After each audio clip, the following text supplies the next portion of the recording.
Bismillahirrahmanirrahim. Assalamualaikum warahmatullahi wabarakatuh. Salam Waalaikumsalam. sejahtera untuk kita semua. Selamat sore, selamat datang di akun Instagram Eca Nur Society. Ini adalah akun resmi yang dikelola oleh NCMS, oleh Nur Khalis Media Society. Teman-teman sekalian, ini adalah pertemuan terakhir, sesi terakhir dari program Enlightenment Session. Kita sebut sebagai sesi pencerahan yang dihelat oleh Nur Khalis Media Society selama bulan suci Ramadan tahun ini. Di luar dugaan, banyak sekali orang yang terlibat di dalam setiap sesinya. Artinya hasrat untuk mengkaji ilmu itu tetap tinggi. Nah, di sesi terakhir ini kita akan bicara tentang fitrah, memaknai fitrah manusia. Jadi sesi ini sengaja, tema ini sengaja kami taruh di paling akhir itu karena biasanya tema tentang fitrah itu memang ada di 10 hari terakhir, karena setelah sebulan berpuasa, umumnya manusia itu kan diorientasikan untuk kembali kepada fitrahnya. Makanya kita sebut sebagai Idul Fitri, kembali kepada fitrah, kepada fitri, kepada kesucian dirinya, kepada hakikatnya. Hakikat manusia itu apa? Ya, hakikat manusia itu berbuat baik. Jadi kembali kepada dirinya yang baik itu. Nah, ini yang mau kita elaborasi pada sore hari ini bersama Pak Nafis. Nanti bicara mungkin semacam rangkuman diskusi kita selama 1 bulan terkait dengan tema-tema puasa, tentang ketakwaan, tentang Idul Fitri. Saya kira Pak Nafis langsung aja waktunya. Baik, terima kasih Mas Rozi. Assalamualaikum warahmatullahi wabarakatuh. Waalaikumsalam warahmatullahi wabarakatuh. Alhamdulillah, salatu wassalamu ala rasulillah wa ala alihi wa ashabihi wa mawala. Teman-teman yang kami hormati, insya Allah ini hari terakhir puasa ya. Kita tahun ini genap 30 hari. Dan ini sesi Enlightenment Season yang terakhir di bulan Ramadan. Alhamdulillah juga respon positif dari beberapa teman baik di daerah maupun di dalam kota cukup banyak. Karena itu nanti setelah Lebaran insya Allah kita akan buat program yang serupa lah dengan ini. Nah, hari ini saya ingin memberikan pengantar tentang makna fitrah atau memaknai fitrah kemanusiaan. Kita besok insya Allah Idul Fitri, kembali kepada kefitrahan. Mudah-mudahan kita layak ya untuk memperoleh atau merayakan kembali kepada kesucian. Begini, saya ingin berangkat dari sesuatu yang cukup prinsipil. Di dalam Al-Quran itu, setelah Allah melengkapi dan menyempurnakan keadaan janin kita yang siap menjadi bayi itu menurut para ulama usianya itu 3 kali 40 hari. Itu artinya kalau dijangkepin menjadi 4 bulan. Maka pada saat itu kata Al-Quran, kata Allah, summa sawahu, maka disempurnakanlah itu janin menjadi bayi yang sudah layaknya seperti manusia.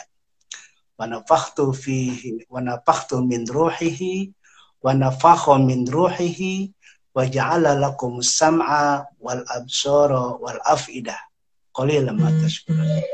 Maka pada saat itu kata Allah, dibuatlah wa ja'ala lakum sam'a, dibuatlah kemampuan pada bayi itu untuk mendengar, wal absor untuk melihat, wal afidah untuk memahami, untuk berkesadaran. Jadi 3 potensi, mendengar, melihat, dan memahami atau berkesadaran pada usia bayi 4 bulan atau 3 kali 40 hari itu sudah lengkap dalam ketika kita masih di alam rahim ibu kita. Jadi prenatal. Nah, kira-kira bayi yang usia 4 bulan tadi itu potensinya sudah layaknya manusia pada umumnya. Maka dikaitkan dengan ayat lain, ketika di ayat lain di surat Al-A'raf itu mengatakan ayat yang terkenal, yang ada salah satunya kata alastu birabbikum itu, jadi lengkapnya adalah wa iza akhadha rabbuka min bani adam min zuhurihim dzurriyyatahum. Nah, dzurriyyatahum wa ashhadahum ala anfusihim alastu birabbikum qalu bala syahidna an taqulu yaumal qiyamati inna kunna an hadza ghafilin. Kira-kira kalau kita kaitkan dengan nanti fitrah itu gini. Ketika Allah mengambil, sebagian terjemahan tafsir menyebutnya sulbi, dari sulbi Nabi Adam. Nanti tafsirnya lebih panjang nanti. Tapi kira-kira Allah mengambil dari Nabi Adam keturunan-keturunannya. Jadi zurriyatahum wa ashhadahum ala anfusihim, lalu Allah meminta mereka atas nama diri mereka bersaksi. Wa ashhadahum ala anfusihim, bersaksi melalui menjawab pertanyaan dari Allah, alastu birabbikum, apakah kalian atau bukankah aku ini, kata Allah, Tuhanmu? Lalu mereka semua menjawab, ya qalu bala syahidna. Mereka semua menjawab, tentu saja kami menyaksikan bahwa engkau Tuhan kami. Antaqulu yaumal qiyamati, supaya mereka di hari kiamat itu tidak mengatakan lagi inna kunna an hadza ghafilin. Supaya nanti di hari kiamat itu, loh kami nggak tahu, kami nggak diberitahu bahwa engkau Tuhan kami gitu. Nah kata Allah, sekarang udah aku tegaskan ya gitu. Masih di alam rahim tadi itu, lanjutan dari 4 bulan tadi itu, alastu birabbikum, bukankah aku ini Tuhanmu, Tuhan kalian semua? Qalu bala syahidna, ya tentu kami bersaksi bahwa engkau adalah Tuhan kami. Nah itu kira-kira jadi setelah kita lengkap menjadi seorang manusia potensinya, lalu kita melakukan yang disebut, Cak Nur sering mengatakan perjanjian primordial kita dengan Tuhan, ya karena di alam rahim, bahwa kita akan selalu tunduk patuh dan beriman kepada Allah. Itu perjanjian primordial kita. Nah maka dilengkapi oleh ayat lain di dalam surat Ar-Rum, ayat ke-30, fa'aqim wajhaka lid-dini hanifa, maka hadapkanlah wajahmu lid-dini hanifa, kepada agama yang hanif. Agama yang hanif itu agama yang benar. Agama benar tapi terbuka dia. Benar tapi dia tidak menafikan kebenaran-kebenaran lain, karena kebenarannya itu kemudian bersanding dengan kebenaran-kebenaran lain, sehingga di dalam kata Hanifah atau Hanifiyah itu ada terkandung sikap dan perilaku terbuka. Jadi hadapkanlah wajahmu kepada agama, yang agama itu adalah agama yang cenderung kepada kebenaran, lapang dada dan terbuka. Fitratullah. Nah, agama yang hanif tadi itu oleh Al-Quran dalam surat Ar-Rum itu disebut fitrah Allah. Jadi fitrah Allah itu adalah bahwa kita selalu menghadapkan wajah kita kepada agama yang benar, yang terbuka tadi itu. Jadi fitratullah allati fataran nasa 'alaiha, yang Allah menciptakan manusia di atas fitrah tadi. Jadi ad-din al-hanif itu adalah Allah menciptakan manusia di atas ad-din al-hanif tadi itu.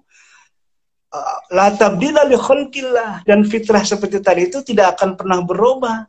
Dzalika dinul qayyim, kata Allah. Itulah agama yang lurus, agama yang teguh, agama yang kuat. Karena itu jadi fitrah. Nah, sampai di sini 3 ayat yang saya ingin menjadi pengantar untuk menjelaskan apa itu fitrah, atau bagaimana fitrah itu menyatu hidup dalam kehidupan kita, dan terutama konteksnya di bulan Ramadan besok ini kita mengalami atau menghadapi atau mengalami Idul Fitri. Nah, jadi kenapa kemudian ada istilah Idul Fitri? Kembali kepada kesucian tadi itu. Kembali kepada bahwa kita selalu beriman, tunduk patuh kepada Allah, bahwa kita selalu mengikatkan diri kepada kebenaran yang al-hanif tadi itu. Kenapa? Kita kemudian suruh menemukan kembali tentang fitrah yang tadi dalam Al-Quran tadi itu. Begini. Jadi fitrah itu ketika kita lahir, makanya kita kemudian disunnahkan oleh Nabi untuk mengazankan. putra-putri kita yang baru lahir. Itu sekaligus untuk mengingatkan perjanjian primordial si bayi yang sudah lahir tadi itu kepada usia 4 bulan pada saatnya di alam rahim ibunya. Gitu.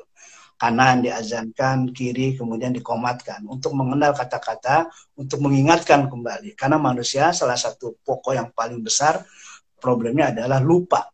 Gitu. Itu yang pertama. Yang kedua, setelah bayi itu lahir, dia diasuh oleh ibu, bapaknya, mungkin ada kakak, mungkin ada adik, lingkungan, sekolah, bacaan, dan sebagainya. Fitrah yang tadi itu sebagiannya tertutupi oleh kultur, oleh budaya, oleh lingkungan-lingkungan yang sebetulnya mengganggu kehidupan kesucian fitrah seorang manusia. Sekarang apalagi nih di era disrupsi teknologi, di era milenial, di era yang teknologi, kita sekarang menyaksikan berbagai macam perilaku orang di seluruh dunia dengan mudah. Maka kita seolah mudah tergoda oleh hal-hal yang di luar fitrah kita. Sehingga fitrah itu tertutupi oleh lapisan budaya, lapisan lingkungan, bahkan pengaruh orang tua yang tidak seluruhnya mungkin bisa memperkuat fitrah kita. Jadi dia tertutupi segala macam oleh berbagai macam lika-liku perjalanan hidup kita.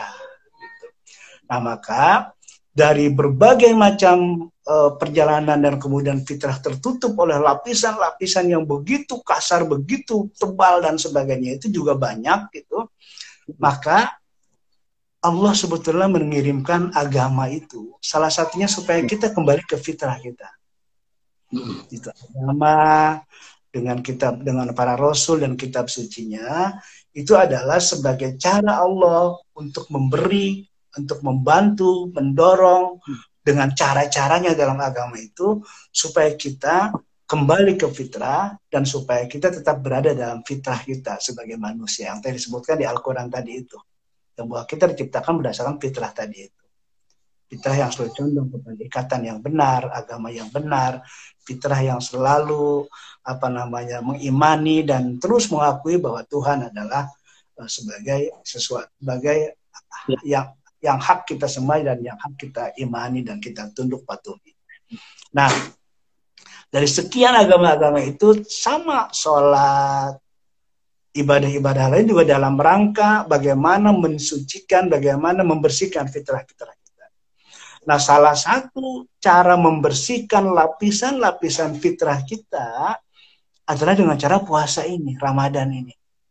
Maka Ramadan, ada 2 kata kunci Ramadan kan, di akhir surat yang kita diperintahkan oleh Allah untuk puasa itu, yang tadi Mas Rozi bilang, la'allakum tattaqun.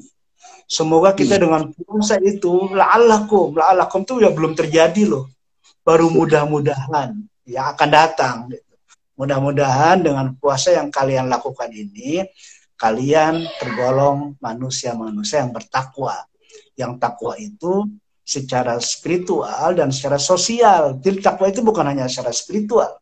Karena takwa itu kalau dikembalikan kepada makna dasarnya dari kata waqo, yaqi, wiqoyatan, kita sering berdoa, Rabbana atina fid dunya hasanah, wa fil akhirati hasanah, waqina. Qi itu dari kata waqo dan nanti takwa itu dari qi lataqi. Waqo, yaqi, wiqoyatan, qi lataqi. Artinya menjaga diri. Maka orang yang bertakwa itu secara sosial adalah dia mampu menjaga diri dari perbuatan-perbuatan yang mengakibatkan keburukan dalam hidupnya. Maka kalau dia mau berbuat sesuatu, lalu dia pikir, dia renungkan apakah perbuatan itu melahirkan akibat buruk, kalau dia lakukan, lalu ketika dia menghasilkan satu kesimpulan, oh ini akan ada akibat buruk, maka dia tidak melakukan atau menjauhi perbuatan itu termasuk orang yang bertakwa. Jadi takwa diletakkan juga dalam kehidupan sosial. Walaupun secara spiritual, Abdullah Yusuf Ali misalnya dalam The Holy Quran menyebut orang-orang yang muttaqin itu sebagai men of God, manusia Tuhan. Karena dia awareness of God terus-menerus dimanapun, kapanpun. Nah, itu mudah-mudahan tuh dengan puasa kita menjadi seperti itu. Maka puasa yang memperoleh makom takwa tadi itu dia akan bisa atau dia bisa merayakan apa yang disebut Idul Fitri, kembali ke kefitrahan. Artinya apa?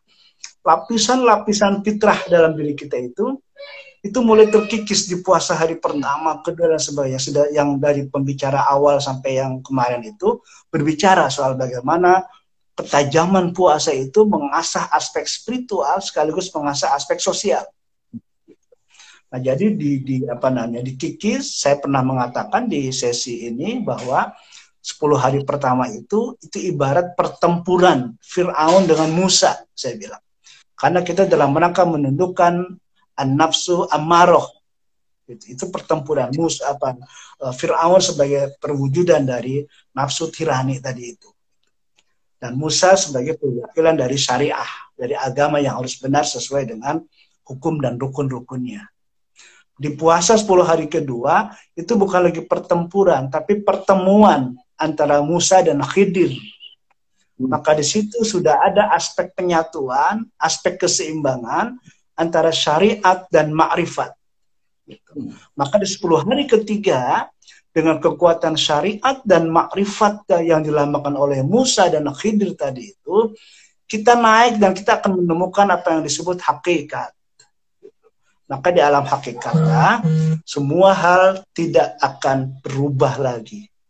Nah, kira-kira Idul Fitri ini, kita sudah kuat nih, syariatnya sudah kuat, ma'rifatnya sudah kuat, sehingga fitrah kita itu kemudian memancar sinarnya.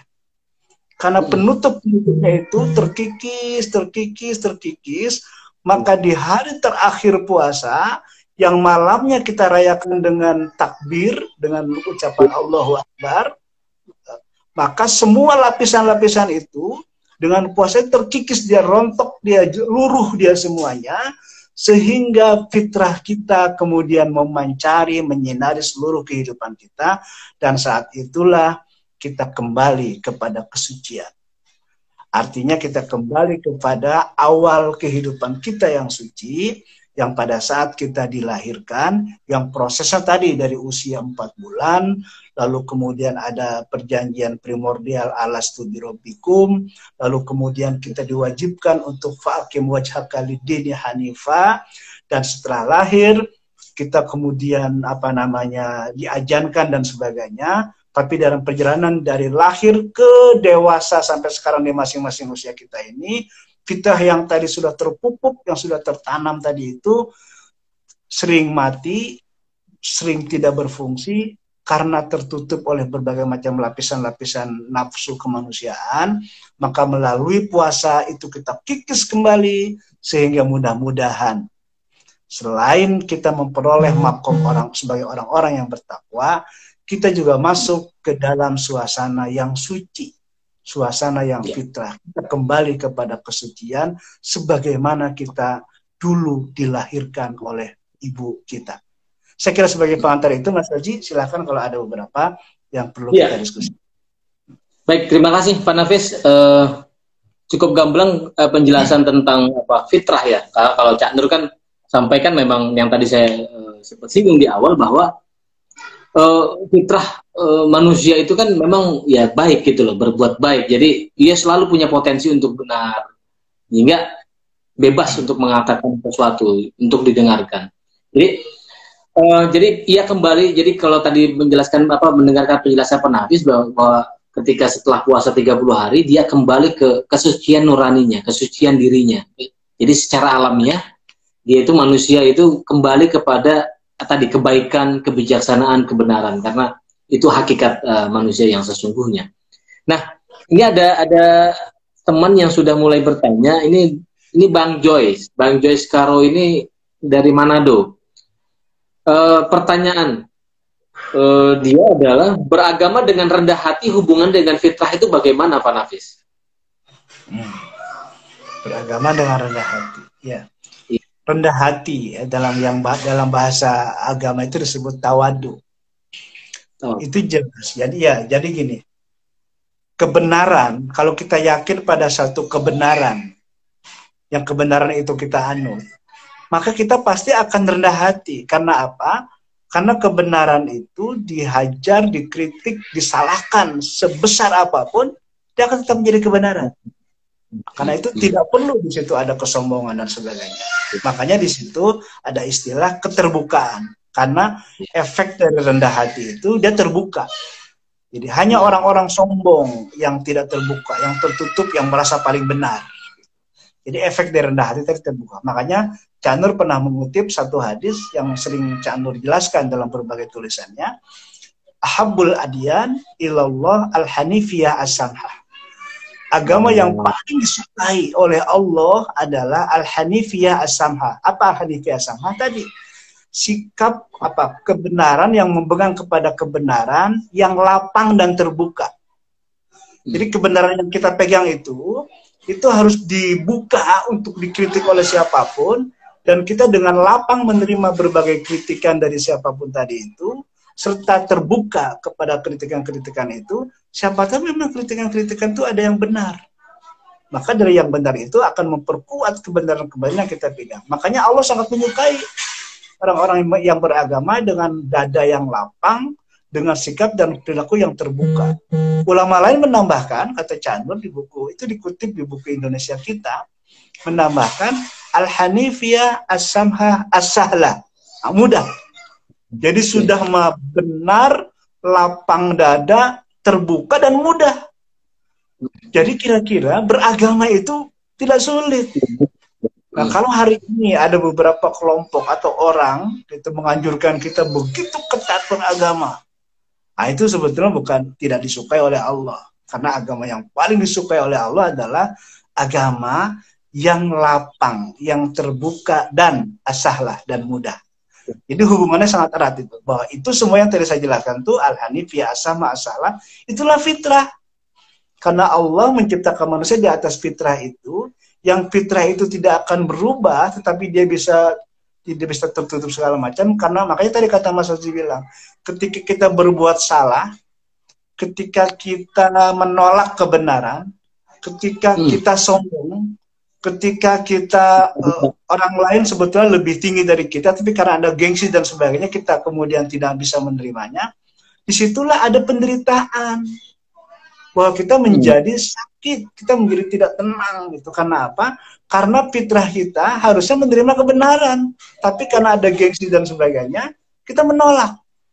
Kira-kira itu. Jadi mesti susah itu. Nah, ini dari ini sebenarnya udah pertanyaannya udah dijawab ini. Bagaimana kita memaknai fitrah itu kan di awal tadi udah disampaikan oleh Pak Nafis. Jadi nanti bisa kita nggak akan mengulang ini, jadi mungkin nanti bisa didengarkan lewat rekamannya. Berikutnya ada dari Irfan Muhammad. Bagaimana kaitan antara akal pikiran dengan fitrah? Apa ada hubungannya nggak? Akal pikiran dengan fitrah. Ya. Fitrah. Jadi jelas semuanya berhubungan dengan fitrah. Jadi perasaan, pikiran, kecerdasan, kesadaran itu berdasarkan pada fitrah. Kalau kita kembali kepada manusia fitrah ya. Jadi seseorang yang berpikir sesuai dengan kapasitasnya, yang memang dia mampunya segitu, bukan mengada-ngada dan bukan untuk kepentingan sesaat, maka kita bisa pastikan dia berpikir berdasarkan fitrahnya. Walaupun mungkin pada orang tertentu karena kapasitas pengalaman pengetahuannya lebih tinggi dari orang itu, maka dia mungkin tidak cukup kuat ketika dihadapkan dengan pikiran-pikiran orang lain. Tidak apa-apa, karena itu proses pembelajaran. Jadi pikiran kalau secara singkatnya jelas, pikiran bahkan saya tambah tadi termasuk kesadaran, perasaan, dan berbagai macam tindakan kita, itu harus berdasarkan fitrah kita. Karena fitrah itu, ya kita tahu misalnya, siapa itu, ada novel Hai bin Yaqzan itu.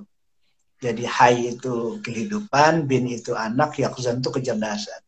Seorang ulama, seorang sufi ingin mengatakan dengan novel Hai bin Yaqzan itu, bahwa seseorang itu sebetulnya, kalau dia melakukan satu permenungan, intensitas permenungan, berpikir, tadabbur alam segala macam, dia akan menemukan dasar-dasar dalam jiwanya tentang apa yang harus dia lakukan, tentang apa yang harus dia katakan, dan apa yang harus dia perbuat. Dia akan tahu sendiri mana baik, mana benar, tanpa ada orang memberitahu bahwa ini baik, ini benar. Gitu. Jadi dasar semua itu sebenarnya kembali ke fitrah, dan manusia diciptakan oleh Allah, allati fataran nasa 'alaiha, yang Allah menciptakan manusia itu di atas fitrah tadi itu, di atas fitrah Allah yang bunyi di pertama tadi itu ad-din hanifan, agama yang hanif itu. Jadi jelas berhubungan masih depan. Oke. Pak Nafis, ini saya mau lanjut dari pertanyaan dari Idar Syah Dasi.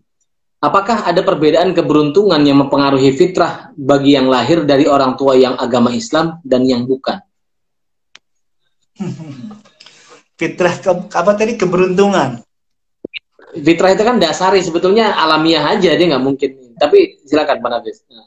Ya, jadi gini, tadi fitrah itu la tabdila li khalqillah, ya. Apa namanya? Tidak akan berubah pada ciptaan Allah yang namanya fitrah tadi itu. Tetapi dia bisa terpengaruh, tertutup oleh berbagai macam yang tadi saya katakan di awal, termasuk oleh orang tua. Jadi orang tua kita, agamanya apa, perilakunya apa, kita akan terpengaruh oleh itu semua. Jadi sebetulnya bukan soal beruntung dan tidak beruntung. Tadi saya kutip Hai bin Yaqzan itu, sebetulnya sekaligus itu lebih kuat dari pertanyaan ini. Jadi bahwa silakan saja, kendati kita lahir dalam lingkungan misalnya Kristen atau Yahudi gitu, maka perbanyaklah meditasi, perbanyaklah permenungan. Itu karena apa? Karena nanti mungkin karena berbagai macam adat istiadat, norma-norma di keluarganya itu begitu sulit untuk keluar misalnya dari agama tertentu tadi itu. Tapi karena yang bersangkutan melakukan terus-menerus tahanus, meditasi sehingga fitrahnya kemudian memancar, maka yang bersangkutan sangat mungkin dia menjadi muslim dalam pengertian substantif. Dia menjadi orang-orang yang pasrah dalam pengertian substantif tadi itu. Kan Islam secara par excellence muncul kan di zaman Nabi Muhammad ke sini.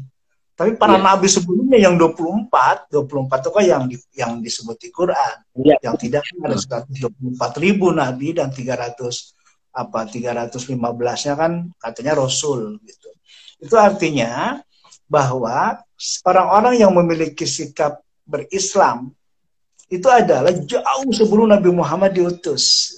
Karena itu tahap pertama sangat mungkin orang-orang yang tadi dalam lingkungan yang tadi saya sebutkan tadi itu, kalau dia memiliki satu hambatan, tantangan yang begitu besar secara normatif dan secara adat di keluarga dan lingkungannya, sangat mungkin ketika dia memiliki apa yang disebut fitrah yang sudah memancar tadi itu, dia memiliki substansi, esensi dari nilai-nilai kepasrahan kepada Allah.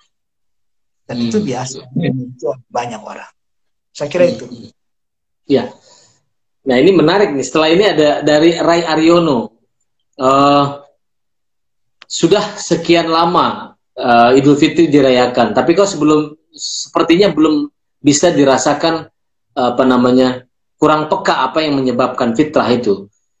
Apakah tidak berdampak hingga fitrah yang terjadi hanya individukah? Jadi maksudnya mungkin sudah sering kali kita merayakan Idul Fitri katakanlah sejak Islam gitu, sejak Islam ada, tapi kok nggak ada efeknya terhadap kefitrahan manusia. Ya, jadi Al-Quran itu selalu untuk memperbaiki masyarakat itu berangkat dari individu. Karena kebaikan sebuah komunitas itu harus didukung, harus dimulai dari individu-individu. Makanya Idul Fitri itu untuk individu. Jadi memang betul tadi, sangat mungkin secara individu banyak orang mengalami Idul Fitri, tapi mungkin belum terlalu kuat bagaimana dia melakukan tes eksternalisasi kepada masyarakat, sehingga masyarakat, negara juga terbawa baik oleh orang-orang yang mengalami Idul Fitri itu. Nah, jadi gini, penjelasan yang lebih lengkapnya. Kita ini kan hidup selalu berproses. Jadi tingkat terakhir kita adalah kematian. Dan pada saat kematian, kata Muhammad Iqbal, pada saat orang mengalami kematian, itu sebagian besar orang mengalami kematian sebelum hidupnya maksimal sebagai manusia. Karena itu di situ ada proses purgatori, ada proses, dalam bahasa mudahnya kira-kira penyucian, dalam bahasa orang-orang tertentu kira-kira penyiksaan dan sebagainya. Itu sebetulnya proses penyempurnaan manusia pada saat kita hidup di dunia ini belum lengkap, tapi kita sudah menemukan kematian. Nah, latihan kita supaya kita menemukan proses penyempurnaan manusia itu melalui berbagai ibadah-ibadah syariat tadi itu. Yang salah satu dalam hal ini adalah puasa. Jadi sangat mungkin memang kita ini belum mencapai, sebagian besar orang sebetulnya memang belum layak merayakan Idul Fitri. Karena dia sendiri, kalau kita introspeksi sekarang, muhasabah sekarang, dari pertama puasa sampai hari ini kita puasa, adakah perubahan-perubahan signifikan secara spiritual dalam hidup kita? Yang itu terlihat pada ranah sosial. Yang mulai terlihat pada yang dulunya sebelum puasa, senang baca sharing-sharing yang ada di WA yang isinya nyinyir-nyinyir, yang isinya fitnah. Pas puasa sudah mulai nggak suka tuh, nggak tertarik. Senang berita-berita yang tidak jelas itu sumbernya segala macam. Pas mulai puasa udah nggak tertarik lagi itu sama hal kayak gitu. Masih terpikir untuk melakukan fitnah, melakukan perbuatan-perbuatan kriminal sebelum puasa. Tapi pas puasa ini sudah nggak terpikir lagi. Karena nggak terpikir, dia udah nggak tertarik, dia udah nggak ada niat, dia udah nggak ada ketertarikan untuk melakukan berbagai macam penyimpangan-penyimpangan dalam hidupnya itu. Itu coba kita pikirkan. Kalau itu sudah ada saja, ada perubahan, ada sesuatu yang baru yang dalam hidup kita cukup signifikan dalam hidup kita. Misalnya zikir kita ketika saya menjelaskan sholat syariat, sholat ma'rifat, bahwa kita ingat Tuhan, bahwa kita berbuat baik, jangan hanya pada saat di masjid dan jangan pada saat kita sholat. Tapi justru yang lebih penting setelah kita assalamualaikum di sholat itu. Itu yang disebut sholat ma'rifat. Dia akan terus terkoneksi kepada Allah. Karena dia terkoneksi, dia akan terus-menerus melakukan pertanyaan kepada dirinya tentang berbagai perilaku, pikiran, perbuatan yang tidak baik, yang merusak kecintaan kepada Allah, sekaligus merusak hubungan dia kepada sesama manusia.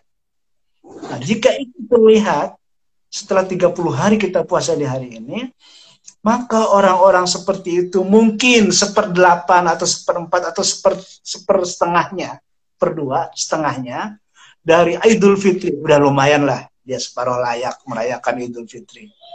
Tapi kalau tidak berubah, kalau tidak berubah, kita jangan-jangan 1/8 aja belum layak ini sebagian besar kita merayakan Idul Fitri. Gitu. Malah ada orang yang sama sekali tidak layak. Karena apa? Karena kata Nabi itu, rubba sha'imin laisa lahu min shaumihi illal ju' wal atos. Orang puasa yang begitu banyak itu tidak mendapatkan apa-apa dari puasanya kecuali lapar dan haus. Karena ada cuman meninggalkan tidak minum, tidak makan, dan tidak melakukan hubungan-hubungan seksual.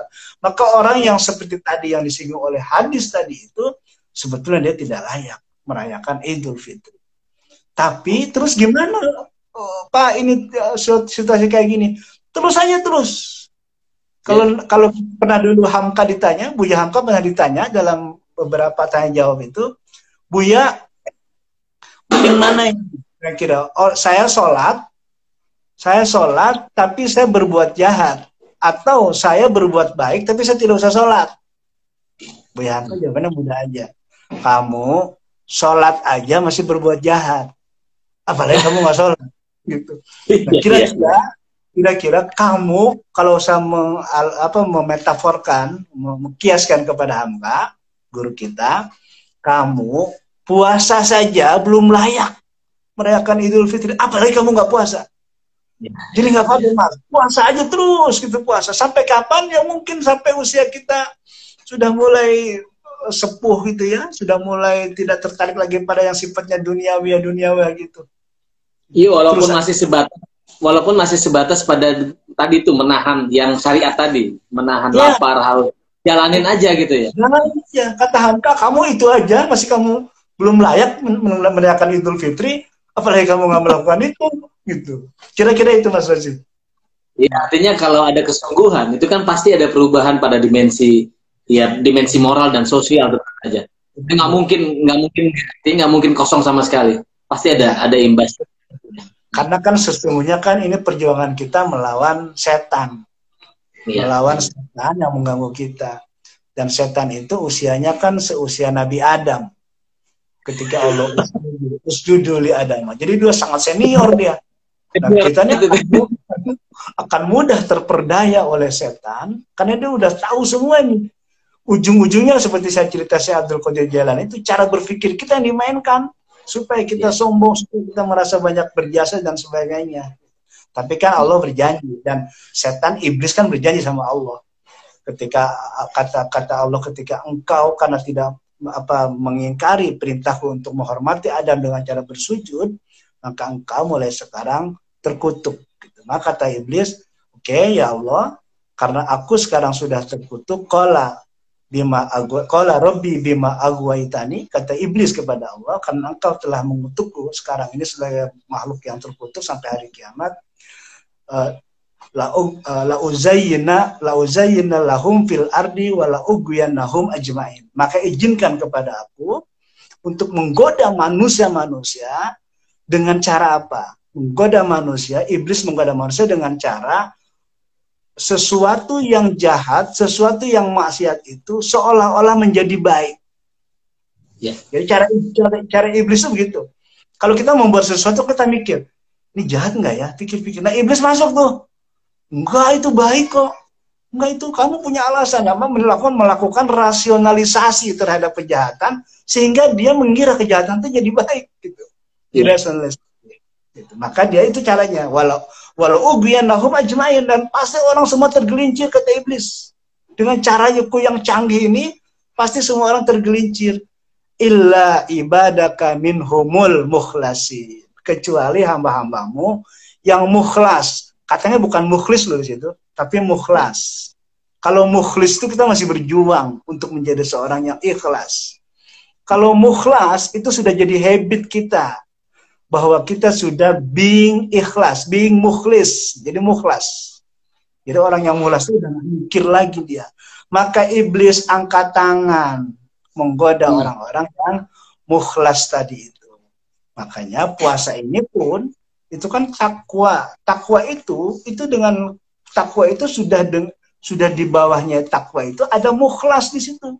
Karena takwa itu man of God, awareness of God, consciousness of God, dimanapun dia karena Allah, dimanapun dia melihat Allah, dimanapun dia diawasi atau dia sendiri melihat Allah, sehingga dia tidak berkesempatan, tidak terfikirkan untuk melakukan kejahatan sekecil apapun, karena itulah dia disebut man of God, dan itulah Idul Fitri. Prosesnya bertahap. Ya. Gitu.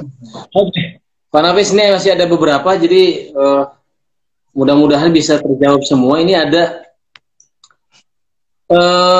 Muhammad Ikhwan. Muhammad Ikhwan ini dari Kendari. Muhammad Ikhwan AR dari Kendari. Apa makna fitrah dalam Idul Fitri secara spiritual? Ya, tadi sebetulnya sudah terkandung ya. Makna fitrah Idul Fitri secara spiritual. Jadi secara spiritual Idul Fitri adalah kita kembali kepada kefitrahan, kepada kesucian. Kesucian itu pertama, kita selalu terkoneksi kepada Allah. Itu kesucian yang tadi dijelaskan. Ini saya jelaskan kembali. Yang kedua, kesucian kita selalu mengikatkan diri kepada kebenaran, yang kebenaran itu terbuka, yang kebenaran itu lapang dada dan mudah. Gitu. Jadi sikap-sikap tadi itu yang disebut fitrah. Nah, pada saat kita puasa selesai, kembali ke Idul Fitri, bisa nggak kita kembali ke keadaan itu?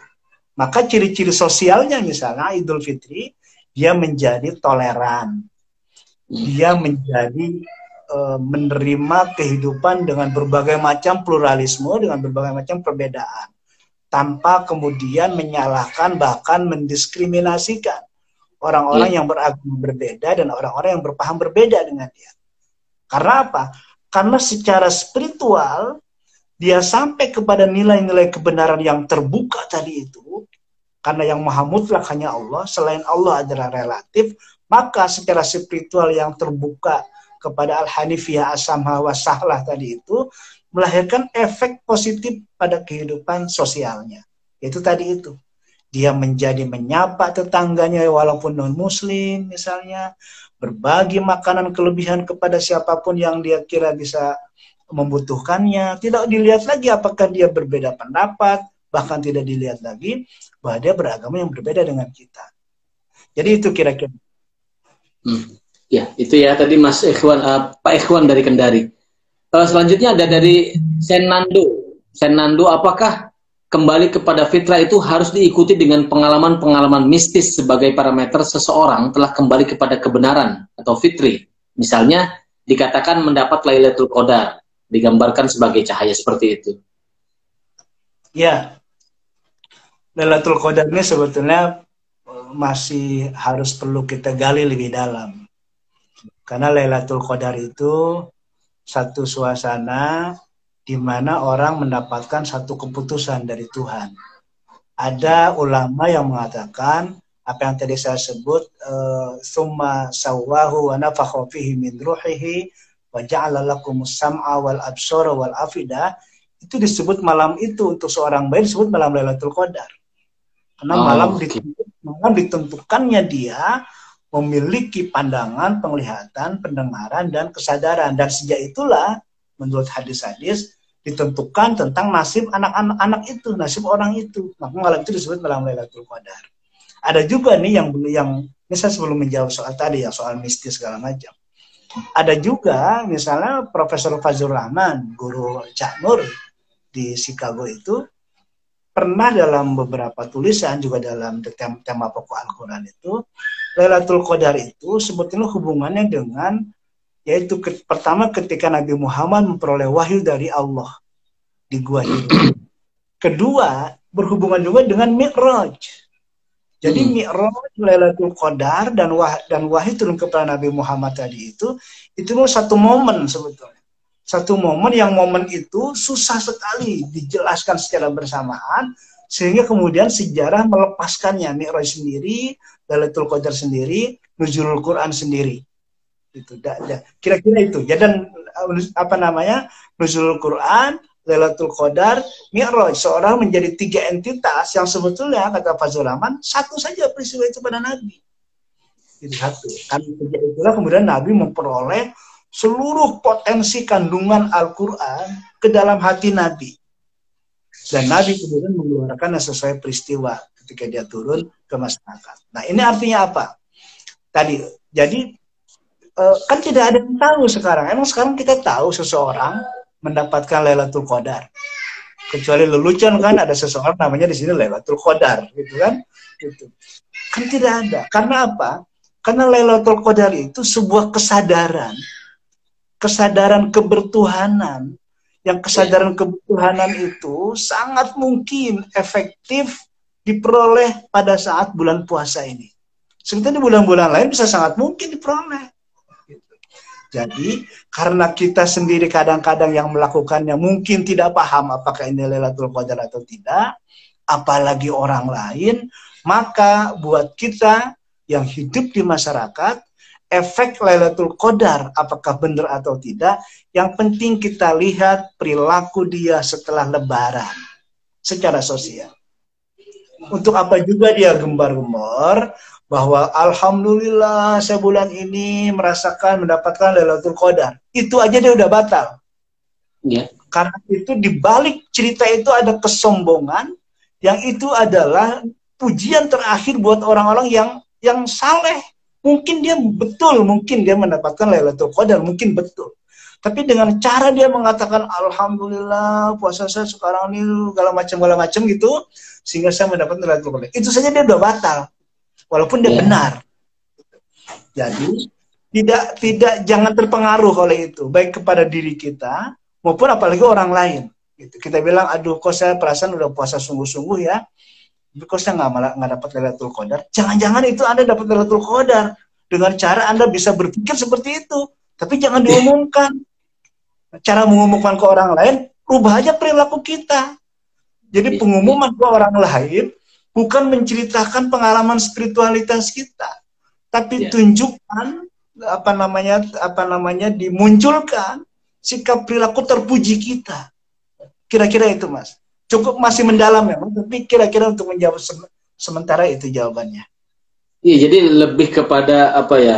Ya tadi implikasi positif, ya tadi perilaku, moralitas di dalam kehidupan sehari-hari. Itu aja jalan gitu ya. Bukan yang apa? Nggak perlu kalau pertanyaannya kan, apakah harus diikuti pengalaman mistis? Ya nggak begitu cara beroperasinya gitu kira-kira. Nabi kan menjadi manusia biasa kan, walaupun tingkat spiritualnya sudah tidak ada lagi yang menyamakan, sudah begitu paripurna. Tapi beliau tampil seperti manusia biasa, mengajari wudhu, ikut berperang, dilempari orang dengan kotoran. Coba kalau orang sekarang punya kesaktian dilempari oleh kotoran, itu yang melempari kotorannya bisa muntah darah itu. Tapi kan Nabi tidak, itu malah Nabi jenguk gitu. Ketika dia sakit, Nabi menjengguknya dengan membawa beberapa buah-buahan. Jadi tampil seperti manusia biasa supaya menjadi betul-betul menjadi apa? Menjadi uswah hasanah, supaya manusia itu dalam pikirannya dia manusia biasa kok bisa jadi orang baik, bisa jadi santun, bisa jadi berakhlak mulia ya. Berarti kita pun sebetulnya bisa. Begitu. Tambahan. Oke. Ini ada tambahan dari Mas Pak Ikhwan itu. Apakah jadi kalau begitu maksudnya ukuran fitrah itu berarti pada perilaku, Pak Nafis? Kefitrahan manusia pada perilaku. Sebetulnya seluruhnya di tingkat sosial, seluruhnya bahwa standar kebaikan spiritual seseorang itu adalah pada perilaku sosialnya, apapun. Karena kehidupan kita nggak terlalu penting dengan kesalehan individual dia kepada Tuhan. Dia saleh secara individual kepada Tuhan, tapi kerjanya kalau ngomong nyakitin orang misalnya, kalau ke masjid dia membuat huru hara dan sebagainya. Untuk apa gitu? Kesalahan individual orang itu, tapi melahirkan situasi sosial yang tidak baik. Tetapi begini, kita bisa kita jelaskan bahwa kebaikan itu yang kuat, yang otentik, itu harus muncul dari dalam. Ya. Maka tingginya nilai-nilai spiritualitas, sehatnya nilai-nilai spiritualitas, itu pasti insya Allah akan melahirkan perilaku sosial, kerja-kerja sosial di masyarakat yang baik, dan itu ajab, dan itu nilainya ikhlas kepada Allah. Ada orang yang memang pura-pura, tapi dia tidak terlalu kuat. Pada kesempatan-kesempatan yang berbeda, pasti kelihatan bahwa kepura-puraannya itu tidak, atau kebaikannya itu tidak muncul dari dalam dirinya, tidak inside out gitu. Jadi kalau orang bilang sekarang itu tidak inside out, tidak sisi dari dalam terus keluar. Maka yang baik itu adalah perkuat nilai-nilai spiritual dari dalam, perkuat pancaran sinar fitrah kita, sehingga dari sinar fitrah di dalam diri kita itu, kita terajak, kita mengaplikasikannya dalam perilaku kehidupan sosial kita. Saya kira itu, Mas Rozi. Oh iya, itu yang terakhir tadi dari Ben La Mestaya itu, bukan dari Pak Ikhwan. Jadi konfirmasi lanjutan soal kefitrahan manusia itu artinya memang terpancar dari perilaku tadi yang disampaikan Pak Nafis. Waktu kita sudah habis sebetulnya Pak Nafis, ini sudah lewat 50, jam 4:50. Jadi kalau tidak ada lagi, ini pertanyaan hampir seluruhnya sudah terjawab, saya kira. Dan saya kira yang bisa kita highlight dari seluruh diskusi kita pada sore hari ini adalah tadi yang disampaikan Pak Nafis, bahwa di akhir tadi disampaikan bahwa pancarannya tadi disampaikan bahwa pancaran positifnya itu pada dimensi sosial. Jadi bukan bukan semata-mata salah secara individual, tetapi juga ada implikasi yang positif pada dimensi sosial manusia. Jadi apa ya, tidak egois lah katakan begitu. Jadi bukan tidak berarti apa-apa, tetapi memang manusia hidup itu memang harus punya implikasi terhadap orang lain. Tidak ada gunanya, tadi disampaikan, tidak ada gunanya kita ya ibadah, tetapi kalau tindak tanduknya itu masih menyakiti orang lain. Jadi saya kira itu lain-lainnya tadi sudah disampaikan Pak Nafi soal Hanifiyah sama al-Sahla, kemudian soal kefitrahan juga secara umum sudah makna yang sangat holistik dari fitrah manusia yang sesungguhnya. Saya kira itu yang bisa kita sampaikan, dan di momen yang paling terakhir ini dari kegiatan kita selama 1 bulan Ramadan ini, kami ingin menyampaikan terima kasih pada teman-teman seluruhnya yang sudah menyempatkan hadir dari awal sampai akhir. Bahkan saya perhatikan ada beberapa teman yang betul-betul ikut dari awal sampai akhir kegiatan ini. Saya ucapkan terima kasih. Kami secara bersama-sama dari Nurkholis Masjid Society mengucapkan terima kasih atas partisipasi teman-teman dalam diskusi dan dalam pertanyaan. Saya kira juga ini penting sebagai diskursus kita, menghangatkan diskusi kita sepanjang Ramadan. Tadi disampaikan Pak Nafis, mudah-mudahan kami punya kajian titik temu yang di awal tadi saya sampaikan. Kita punya kajian titik temu, mungkin di masa pandemi mungkin kita masih akan menjalankan secara daring. Kita akan lihat platformnya, mungkin tidak di Instagram lagi. Kita akan lihat yang paling mungkin, karena akan melibatkan banyak orang begitu, tidak mungkin 1 orang. Jadi mungkin ada 2-3 orang narasumber yang akan terlibat di dalam kajian-kajian berikutnya. Jadi mungkin dengan aplikasi yang berbeda. Jadi itu akhirul kalam. Saya kira terima kasih atas kesempatannya pada hari ini Pak Nafis. Juga teman-teman, sekali lagi terima kasih atas partisipasi sepanjang kegiatan sesi pencerahan yang dihelat oleh Nurkholis Masjid Society. Saya kira itu, mungkin Pak Nafis masih ada waktu sekitar 5 menit kalau ada yang mau disampaikan. Ya, saya ingin mengucapkan semoga kita semua ini masuk tergolong ke dalam manusia-manusia yang bertakwa seperti yang dijelaskan tadi, dan besok kita memperoleh kelayakan untuk merayakan Idul Fitri. Semoga. Amin ya robbal alamin. Terima kasih. Assalamualaikum warahmatullahi wabarakatuh. Oke, baik teman-teman, terima kasih. Sekian dari saya. Walafu minkum. Wassalamualaikum warahmatullahi wabarakatuh. Waalaikumsalam warahmatullahi wabarakatuh.